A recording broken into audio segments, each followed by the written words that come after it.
Сәлеметсіздер ме, құрметті отандастар? Бүгін сіздің алдыңызға бір жақсы жаңалықпен келіп отырмын. Қазақстанда үлкен бір өзгерістер болайын деп тұр. Жылдар бойы, ғасырлар бойы қиыншылықтарды көрген ата-бабаларымыздан бүгінгі күнге шейін қаншама түрлі мәселелер бар. Экономикаға, саясатқа байланысты түрлі проблемалар толып жатыр бізде. Бірақ сонда да сізге айтайын дегенім, қазір кішкене сабыр сақтап, сол жаңа уақытқа шейін кішкене күте тұрыңыз, жаңа уақыт келгенше күте тұрыңыз. Себебі бұрын соңды болмаған бір үлкен бүкіл дүние жүзінде, бүкіл осы тұрып жатқан жерімізде, планетада планетарлық өзгерістер болайын деп тұр. Сондықтан да біз ештеңені уайымдамай, абыржымай, кішкене тағда сәл-пәл сабыр сақтап, сол күнге шейін кішкене күте тұрайық. Ал енді айтайын дегенім, тағда сол күндер жаңадан келетін күндер бүкіл дүниеде болады. Бірақ Қазақстанда өзгеше бір ерекше бір өзгерістер болады. Оның ішінде халықтың жағдайы жақсарады. Әрбір адам бақытты болуға мүмкіндігі болады. Жұмыс пайда болады, неше түрлі жұмыс орындар пайда болады. Содан кейін жеке адамның мәселелері шешіледі. Мысалы, үй, баспана жағдайы жақсарады. Содан кейін кіріс пайдалар жақсарады. Сонымен бірте-бірте өзгерсе, бәрі бүкіл жағдай біздің елімізде жағдай мүлдем өзгереді. Бірақ айтайын дегенім, біз сол кезге дайын болуымыз үшін өзгеруіміз керек. Біраз кішкене әрбір адам өзінің ішіндегі жатқан дүниені қайтадан талдап, ойланып өзгеру керек. Себебі жаңа өмір, жаңа жағдай бұрынғы менталитет емес, жаңадан жаңа менталитет пайда қажет етеді. Сондықтан да сізге айтарым, бүкіл осы бұрынғы болған жағдай, ғасырлар бойы қаншама қиыншылық көрді еліміз. Қазақ елі мүлдем бір тыныштық кезде болмаған шығар. Себебі соғыстар болды, неше түрлі отаршылық болды. Басқа халықтар көрмеген қиыншылықтарды біз көрдік, басымыздан өтті неше түрлі. Сол кезден әлі күнге дейін сақталған біраз мәселелер қапталып қалған ішімізде. Соны қазір сол мәселенің басын ашып сіздерге айтып берейін дедім. Мысалы, сол қиыншылық болғандықтан біз әрине әбден қорқып қалған халықпыз. Қорқып қалған неше түрлі жағдайлар болады да, содан кейін ертеңгі күні не болады екен, біз аман боламыз ба, бүгінгі күнде осылай, ертеңгі күні не болады екен. Соны қазір қарап отырсақ, сол анау Чингисханнан бастап, Шыңғысханнан бұрын болған жағдайлар болды. Соғыстар неше түрлі, содан кейін Ресей империясы келді ма, неше түрлі өзгерістер болды ғой, жағымсыз. Сол сынаудан өттік жақсылап тұрып. Біз сол кезден әрине халқымыз әбден қорқып қалған. Содан кейін бір жағынан тағы да оның құлшылық заманы да болды. Неше түрлі алдында тұрған бөгеттері де болды. Алдына жылжитын ешбір мүмкіндік болмай, халқымыз қиыншылық көрді. Кедейшілік болды, ашаршылық болды. Содан кейін еркіндік болмады. Біз оны бәріңіз де жақсы білесіздер. Сол кезден бастап бізде ішімізде сақталып қалған неше түрлі ойлар бар, сезімдер бар. Ол жағымсыз ойлар мен сезімдер.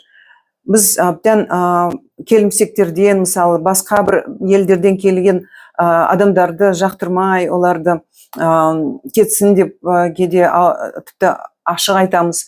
Әрине ол дұрыс емес. Себебі ол кісілер қай жерден болса да біздің көрші елдер болсын, басқа алыстан келіп жатқан кісілер болсын, олардың бәрі бізге келгенде неше түрлі өнерпаздық, кәсіпкерлік мүмкіндіктері бар, содан кейін инвестиция әкелуге мүмкіндіктері бар.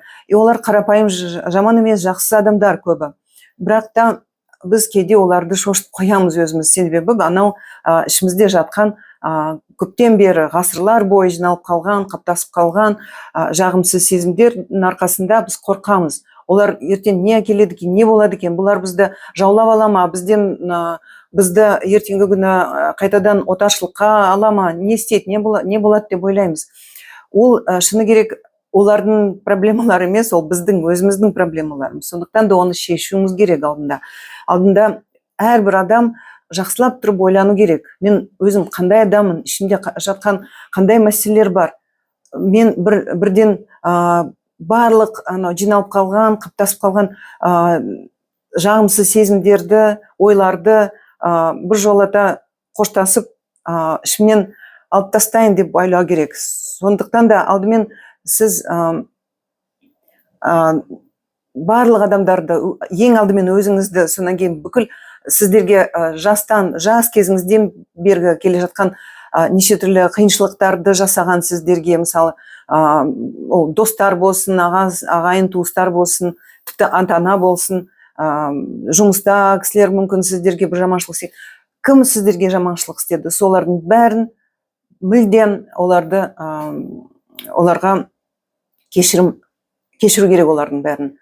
Ең алдымен өзіңізді кешіріп, мысалы мен ананы істей алмадым, мынаны істей алмадым, мен андай арманға жете алмадым, мынандай мұратым болып еді, оған да жете алмадым дегендей, мынаны да істей алмадым, отбасымнан кеттім, балаларды қалтырдым дегендей, сондай неше түрлі мәселелер болады адамда. Соның бәрін кешіру керек. Кешірсеңіз, өзіңізді өзіңіз кешірсеңіз, басқа адамдарды кешірсеңіз, сонда мынау іштегі жатқан барлық негативтік ойлар, тас сияқты қаптасып жатқан тастар, сол бір жаман нәрселер, олардың бәрі шығу керек. Бәрін алып тастаңыз. Кешіріп, жарайды, кетті, болғаны болды, кетсін деп, бір жола бәрінен айырылу керек. Сөйтіп, бара-бара сіздің мынау ішіңіздегі жаныңыз, ойыңыз бәрі ашылып, сондай бір таза ауа кіргенде сондай бір сезімдер пайда болады. Сол кезде өзіңізді өзіңіз жақсы көріп, өзіңіз үшін көптеген жақсылық істеп, оларды әрине сол ойларды, бұрынғы бала кезіңнен мүмкін қалып қалған бір армандарды қазірден бастап оны қайтадан сол өміріңізге, бүгінгі өміріңізге әкеліп қайтадан не істеу керек, іске асыру керек. Себебі адамның жаны сондай ғой, ол ішінде адамның жаны сақтайды, сол бұрынғыдан қалып қалған нәрселерді сақтап, бәрін жинап отырады, жан деген нәрсе.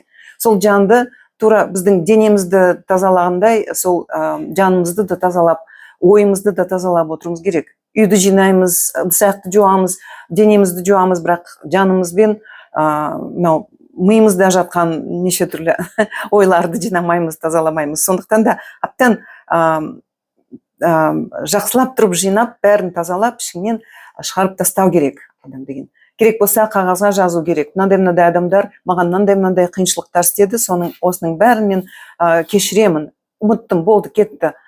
Сол болғаны болды, маған жақсы бір сабақтар көрсетті бұл жағдайлар, бұл адамдар маған керемет сабақ көрсетті, маған тәлім болды. Ал енді бүгіннен бастап мен қазір осылардың бәрін кешіріп, жаңа өмір бастаймын. Қазір таза жүрекпен, таза оймен, таза жолмен жүремін. Бүкіл сол бір тап-таза парақ сияқты мынау жолым ашылады қазір бірден. Деп, сол кезде сол өзіңіз жақсы көрген жағдайда адам деген алдымен өзін ойлайды. Неге десеңіз, ол эгоист болмас, өзімшіл емес, ол деген өзімшіл, эгоистик, нарциссист дейді ғой, олардың бәрі психиатрия